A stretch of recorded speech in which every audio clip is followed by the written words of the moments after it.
Hi friends, கம்போசிங்கே பிடிக்காம MSV sir பாடின ஒரு பாட்டு சூப்பர் ஹிட் ஆயிருக்குதுங்க. அந்த பாடல் எப்படி உருவாச்சு அப்படிங்கிறத பற்றி இந்த வீடியோவில் டீட்டெயிலாக பார்க்கலாம். ஒரு நாள் ரகுமான் சார் எம்எஸ்வி சார் வீட்டுக்கு போகிறாரு. சார், என் படத்துக்கு ஒரே ஒரு பாட்டு மட்டும் நீங்கள் பாடி கொடுக்கணும் அப்படின்னு கேட்குறாரு. நான் இப்போ பாடுறதையே விட்டுட்டேன்ப்பா சார், ஒரு பாட்டு மட்டும் பாடுங்க, இந்த டியூனை கேட்டு பாருங்கள், கம்பல்சரி உங்களுக்கு பிடிக்கும் அப்படின்னு ரகுமான் சார் ரொம்ப கம்பல் பண்ணுறாரு.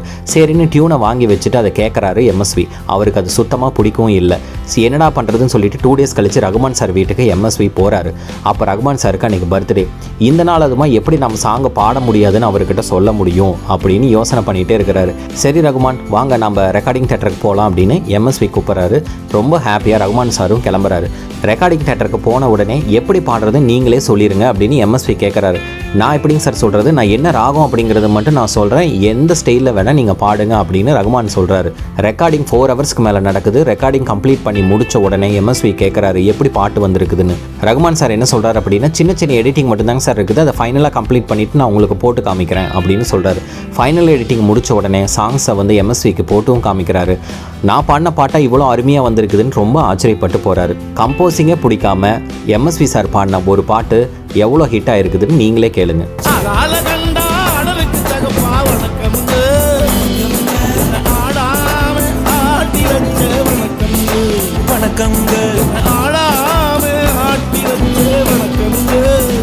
இந்த மாதிரி பல இன்ட்ரெஸ்டிங் ஃபேக்ட்ஸை பற்றி தெரிஞ்சுக்க நம்ம சேனலை சப்ஸ்கிரைப் பண்ணுங்கள், மறக்காமல் ஷேர் பண்ணுங்கள்.